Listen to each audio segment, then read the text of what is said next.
क्या देख रही है लाडो? कुछ नहीं पापा, बस अपने घर को देख रही हूँ, लेकिन अब ये घर पराया हो जाएगा। ना लाडो, ऐसा नहीं कहते। ये घर तेरा था और हमेशा तेरा ही रहेगा। पापा, वो पंडित जी से बात हो गई क्या? हाँ, पंडित जी ने शाम को आने को कहा है। ठीक है पापा जी। ये कहानी है राम भरोसे और उनकी बेटी लतिका की। राम भरोसे चंपक नगर गाँव के मुखिया थे। वो बड़े ही नेक दिल और दयालु थे। चंपक नगर के सभी लोग उनका बड़ा सम्मान करते थे। राम भरोसे की एक ही बेटी थी, लतिका, और वो भी अपने पिता की तरह बड़ी संस्कारी और नेक दिल थी। लतिका बड़ी हुई तो राम भरोसे ने उसका रिश्ता तय कर दिया। लड़का शहर की एक बड़ी कंपनी में काम करता था और फिर उसी शाम। अब तो जल्दी से बढ़िया सा मुहूर्त निकाल दीजिए आप बस। हाँ हाँ, मैं घर से ही सब कुछ देख परख कर आया हूँ। 15 जून को बड़ा शुभ मुहूर्त है शादी के लिए। क्या इसी जून में? पर पंडित जी, तब तो बड़ी भयंकर गर्मी होगी। हाँ, होगी तो सही, पर मुखिया जी, इसके बाद कम से कम 6 महीनों तक कोई अच्छा मुहूर्त नहीं है। अरे नहीं नहीं, राकेश के घर वाले इतना इंतजार नहीं करेंगे। इंजीनियर लड़का है, देखने में भी सुंदर है, तो कौन इतना इंतजार करेगा। ठीक है पंडित जी, हम 15 जून को ही शादी करवाएंगे। ठीक है मुखिया जी, फिर मैं चलता हूँ। अरे ऐसे कैसे? बेटी लतिका, पंडित जी ने शादी की तारीख निकाल दी है। बिना दक्षिणा दिए और मुंह मीठा कराए पंडित जी को जाने मत देना।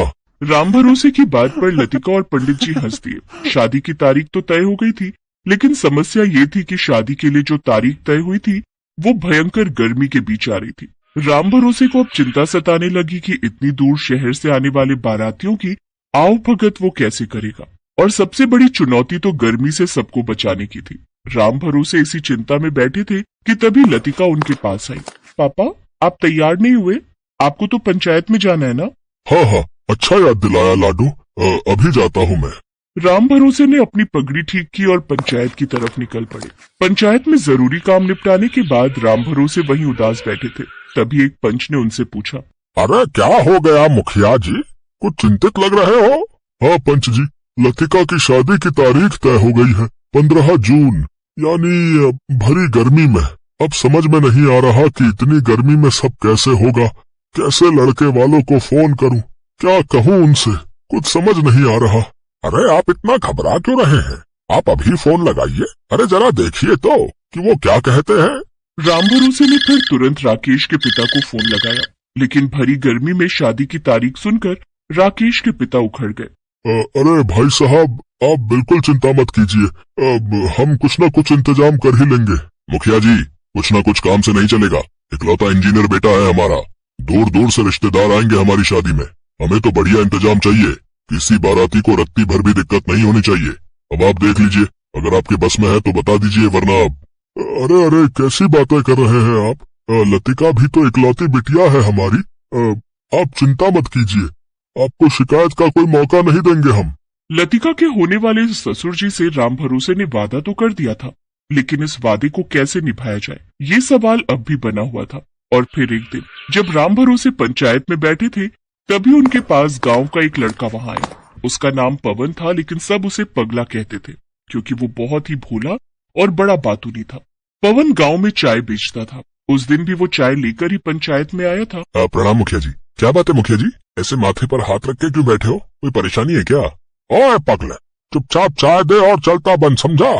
अरे ऐसा मत कहिए पंच जी, वो भी अपने ही गांव का है। हाँ मुखिया जी, पर है तो पगला। पंच जी, मैं भोला जरूर हूँ, पर पगला नहीं हूँ।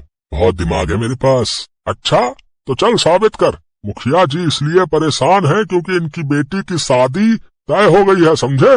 और वो भी 15 जून की भरी गर्मी में, समझे? और उससे भी बड़ी बात ये कि शहर से आएगी लतिका बिटिया की बारात, समझे? अब बताओ, ऐसा क्या करें कि बारातियों को जो है रत्ती भर भी गर्मी ना लगे? भाई बता, है कोई तरीका तेरे तेज दिमाग में है? मसला तो गंभीर है। लो, इसे ये बात भी अब समझ में आई है। चल चल भाई चल, अब भाग यहाँ से। अभी तो जा रहा हूँ मुखिया जी, पर आप चिंता मत करना, मैं कुछ न कुछ सोचकर आपको बताऊंगा जरूर। लतिका दीदी की शादी में हर बाराती खुश होकर वापस जाएगा। अच्छा, अगर तूने ऐसा कर दिया ना, तो तुझे मैं अपनी जगह पंच बना दूंगा। चल, ये भी मेरा वादा रहा इतना कहकर वो पंच पवन के ऊपर हंसने लगा और उसके जाने के बाद पंच ने मुखिया से कहा, पगला कहीं का है मुखिया जी, वैसे हम पूरे पंडाल में एसी लगवा दें क्या?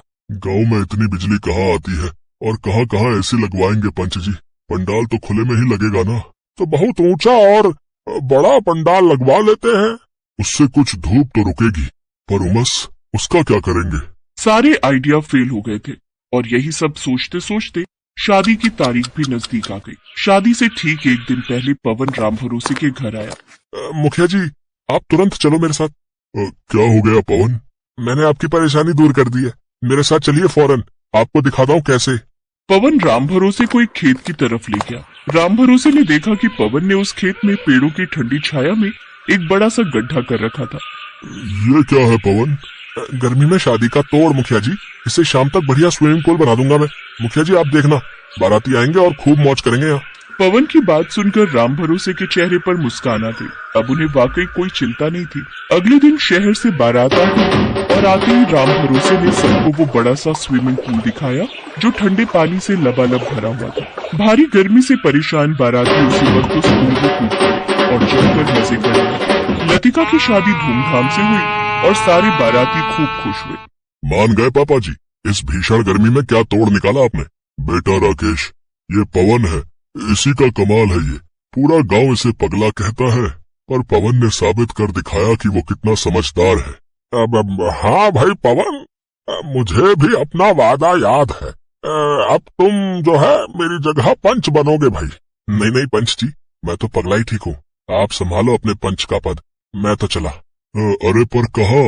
अरे मुखिया जी, बारातियों ने खूब मजे ले लिए स्विमिंग पूल के, अब हमारी यानी कि घरातियों की बारी है भाई।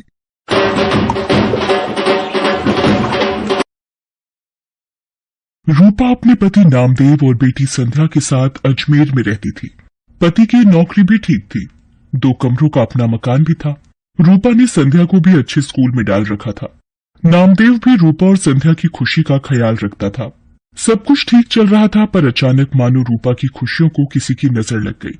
नामदेव को दोस्तों के साथ खाने पीने की आदत पड़ गई। वो अक्सर पार्टी करने के बहाने दोस्तों में शराब पर पैसा बहाने लगा। नामदेव रोजाना आधी रात तक नशे में चूर घर लौटता था। एक दिन, आपने लौटने में बहुत देर कर दी, आप रोजाना शराब पियोगे तो आपकी सेहत को नुकसान होगा। मुझे उपदेश मत दे, और मेरी डॉक्टर बनने की जरूरत नहीं है, ठीक है ना? मैं अपने दोस्तों के साथ जाता हूँ, तो तुझे क्यों तकलीफ हो रही है? मैं रोज पीऊंगा, तुझे यहाँ नहीं रहना तो चले यहाँ से, चल। नामदेव की ये गंदी आदत बढ़ती जा रही थी। हर समय नशे में रहने की वजह से वो दिन में सोता रहता था, इसलिए उसे नौकरी से भी निकाल दिया गया। धीरे धीरे नामदेव ने अपना सब कुछ बेच दिया, यहाँ तक कि घर भी। अब वो रूपा और संध्या को लेकर एक किराए के घर में रहने लगा। रूपा परेशान रहने लगी। एक दिन, अरे ये संध्या के स्कूल से फीस का नोटिस, अब मैं क्या करूं? कहां से फीस के पैसे लाऊं? माँ भूख लगी है, कुछ खाने के लिए है तो दे दो। रुक, मैं सब्जी वाले की दुकान से आलू लाकर तुझे रोटी बनाकर देती हूँ। हाँ माँ, तुम्हारे हाथ का आलू का पराठा तो बहुत स्वादिष्ट होता है। संध्या आलू लेने बाजार चली जाती है। रास्ते में वो सोचती जा रही थी कि ऐसा क्या करे कि संध्या की फीस भर सके। तभी उसकी सहेली का फोन आ जाता है। वो दूसरे शहर में रहती है। सहेली के बार बार पूछने पर रूपा उसे अपनी सारी परेशानी बताती है। अलका, बस यही सोच रही हूँ कि अभी संध्या की फीस भरनी है, घर का खर्चा, सब कैसे होगा। अरे तू घबरा मत, सब ठीक हो जाएगा। अभी इस वक्त तू कहाँ है? संध्या को मेरे हाथ के आलू के पराठे बहुत पसंद है, आलू लेने जा रही थी। आलू के पराठों से याद आया, तू तो राजमा चावल कितने टेस्टी बनाती थी, याद है? सब उंगलियां चाटते रह जाते थे। तू राजमा चावल बनाकर क्यों नहीं बेचती? इससे तेरी कमाई भी हो जाएगी, जिससे तू थोड़ा बहुत परिवार का खर्च उठा पाएगी। सहेली की बात रूपा के दिल में घर कर गई। उसे एक उम्मीद दिखाई दी, पर शुरुआत कैसे करे उसे अब यही सोचना था। अगले दिन उसने राजमा और चावल बनाए और पतीले में लेकर घर के पास सड़क के किनारे बैठ गई। पूरा दिन धूप में वो बैठी रही, पर किसी ने भी उसके राजमा चावल नहीं खरीदे। शाम को वो घर आ गई। उसके राजमा चावल बिल्कुल भी नहीं बिके। वो घर आकर रोने लगी। मैं क्या करूं भगवान, मैंने कोशिश की पर कामयाब नहीं हुई, मुझे हिम्मत दो भगवान। माँ, जब मैं कभी परीक्षा में अच्छा नहीं करती तो तुम ही तो मुझे कहती हो दोबारा मेहनत करूं। आप भी कल दोबारा कोशिश करना माँ। मेरी बेटी कितनी समझदार हो गई है। तू ठीक कह रही है। मैं एक बार और कल कोशिश करूंगी। रूपा अगले दिन दोबारा राजमा चावल बनाती है। पूरा दिन एक भी ग्राहक नहीं आता। रूपा निराश हो जाती है। आज भी कोई ग्राहक नहीं आया। लगता है मुझे ये काम बंद करना पड़ेगा। अब आपके पास कुछ खाने को मिलेगा? यहाँ आसपास की खाने की दुकानें बंद हो गई हैं। आपको यहाँ देखा तो मुझे लगा कि यहाँ कुछ खाने को मिल जाए शायद। जी, राजमा चावल की प्लेट है मेरे पास। भूख में तो सब कुछ अमृत है। एक प्लेट कितने की है? जी 20 रुपए। क्या बात है, राजमा चावल तो बड़े ही स्वादिष्ट बने हुए हैं। आपको पहले तो कभी नहीं देखा यहाँ। क्योंकि मैं पहले कई बार आया हूँ इधर। जी अभी शुरू किया है। ये लो आपके 20 रुपए। पूरा दिन बीत जाने के बाद एक प्लेट ही बिकी थी रूपा की, पर इस एक प्लेट के पैसों ने उसे हिम्मत दी थी। रूपा अगले दिन राजमा चावल लेकर ही बैठी थी कि पिछली रात वाला ग्राहक दोबारा आया। आपने पहचाना मुझे? कल आपके राजमा चावल बहुत स्वादिष्ट लगे तो मेरे पार्टनर दोस्त को भी खिलाने आया हूँ। आप 2 प्लेट बना दीजिए। अभी बना देती हूँ साहब। धीरे धीरे 1 से 2 व्यक्ति देखते देखते अब रूपा के पास ग्राहक आने शुरू हो गए थे। रूपा कमाए हुए पैसों से संध्या के स्कूल की फीस भरना चाहती थी, पर एक दिन ये ट्रंक में क्या छुपा रही है? दिखा जरा, दिखा मुझे। ये रुपए मैंने संध्या के स्कूल की फीस के लिए जोड़ कर रखे हैं, ये मत ले जाओ। देख मेरे दोस्त मेरा इंतजार कर रहे हैं। ये रुपए दे मुझे, दे इधर दे। नामदेव रुपए छीन कर ले जाता है। रूपा रोने लगती है। वो सोचती है ऐसे तो ये सारे कमाए हुए पैसे शराब में उड़ा देंगे। मुझे कुछ रुपए संध्या के भविष्य के लिए भी जोड़ने होंगे। धीरे धीरे रूपा का काम चल जाता है। वो एक ठेला किराए पर ले लेती है और अब वो ठेले पर राजमा चावल बनाकर बेचने लगी। समय बीतता गया। रूपा की जिंदगी 15 साल आगे चली गई। संध्या भी पैसों की कमी के कारण 10वीं तक ही पढ़ाई कर पाई। वो भी अब माँ के काम में हाथ बटाती थी। रूपा मेहनत करते करते थक गई थी, पर उसकी एक जिम्मेदारी अभी बाकी थी। वो थी संध्या की शादी। एक दिन रूपा की वही सहेली जिसने फोन पर बात की थी रूपा से मिलने आती है। आज तुझे इतने सालों बाद देखकर मेरे आंसू नहीं रुक रहे। मेरी प्यारी सहेली रूपा, ये तूने अपना क्या हाल बना लिया है। गरीबी के थपेड़े तेरे चेहरे पर आई झुर्रियों में बयान हो रहे हैं। अरे तू बैठ अलका, संध्या से मिल। ये मेरी बेटी संध्या है। संध्या, ये मेरी मेरठ वाली सहेली अलका। अलका मौसी, माँ आपको बहुत याद करती हैं। रूपा, मैं इसलिए तेरे पास आई थी कि एक अच्छे घर का रिश्ता है। संध्या भी वहाँ खुश रहेगी। अलका, अगर मेरी ये जिम्मेदारी पूरी हो जाए तो मेरे लिए बहुत खुशी की बात है। ठीक है, फिर मैं बात कर लेती हूँ लड़के वालों से। रूपा को तसल्ली हो जाती है कि संध्या की शादी हो जाएगी। एक गरीब बेटी की शादी करना गरीब की सबसे बड़ी चिंता होती है। रूपा की सहेली अलका रिश्ता पक्का कर देती है। रूपा को यह था कि संध्या की शादी के लिए पैसे जोड़ने हैं, इसलिए वो सुबह जल्दी जल्दी उठकर ज्यादा खाना बनाने लगी। सुबह से लेकर रात तक ठेले पर खड़ी रहना। एक दिन रूपा को चक्कर आता है और वो गिर पड़ती है। संध्या चिल्लाती है, माँ आंखें खोलो माँ, मैं अभी डॉक्टर को बुला कर लाती हूँ। I am sorry, she is no more. Body से ज्यादा काम लिया है इन्होंने। कमजोर शरीर ये झेल नहीं पाया, इसलिए बीपी बढ़ गया और हार्ट अटैक आ गया। संध्या की तो मानो जिंदगी ही रुक गई। उसकी माँ चली गई। वो बिलक बिलक कर रोने लगी। तभी नामदेव आ जाता है। वो भी मरी हुई रूपा के आगे रोने लगता है। संध्या उसे कहती है, बापू, मेरी माँ के शरीर को हाथ मत लगाओ। आज आपकी वजह से मेरी माँ इस दुनिया से चली गई। मुझे माफ कर दे मेरी बच्ची, मैंने ये क्या कर दिया प्रभु।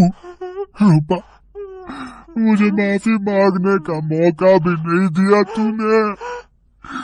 मेरे पापों के कारण तू चली गई। संध्या माँ की याद में दिन भर उदास बैठी रहती थी। नामदेव भी अब संध्या की चिंता में परेशान रहता था। वो कोई काम ढूंढने भी क्या चाहता। सब उसकी पुरानी बुरी आदतों को जानते थे, इसलिए काम नहीं देते थे। एक दिन अलका रूपा से मिलने आती है और उसके मरने की खबर सुनकर वो भी बहुत दुखी होती है। वो नामदेव को संध्या के रिश्ते की बात बताती है। देखिए नामदेव जी, अब मेरी सहेली रूपा तो नहीं रही, पर संध्या की शादी की जिम्मेदारी अब आपको निभानी है। लड़के वाले जल्दी ही शादी करना चाहते हैं, आप सोचकर जवाब दे देना। अलका के जाने के बाद नामदेव सोच में पड़ जाता है कि उसके पास तो एक पाई तक नहीं जो वो संध्या की शादी कर सके। वो रूपा को याद करके रोने लगता है। तभी एक आदमी आता है। जी नमस्ते, मेरा नाम मोहन है। रूपा जी के बारे में पता चला, सुनकर बहुत दुख हुआ। आपको कुछ काम था रूपा से? जी एक दिन मैं रूपा जी के ठेले पर राजमा चावल खाने आया था, तभी उनसे बात हुई। मैं जरूरतमंद लोगों के लिए एक बैंक योजना चलाता हूँ। रूपा जी भी मेरे पास रुपए जमा करवाती थी। वो जब भी पैसे जमा करने आती तो यही कहती थी कि मेरी बेटी संध्या की शादी में काम आएंगे। आज वही रुपए मैं देने आया हूँ। पिछले दिनों उन्होंने मुझे फोन किया था कि बेटी की शादी के लिए जरूरत है तो मैं उन्हें दे दूं। ये लीजिए, ब्याज मिलाकर 3.5 लाख रुपए उनके बैंक में जुड़े हुए हैं। आज उन्हें देने आया था। रूपा, तुम अपनी जिम्मेदारी निभाना नहीं भूली। जाते जाते भी अपनी बेटी की शादी की जिम्मेदारी निभा गई। संध्या बेटी, देखो तुम्हारी माँ की तरफ से शादी का तोहफा ये अंकल जी लाए हैं।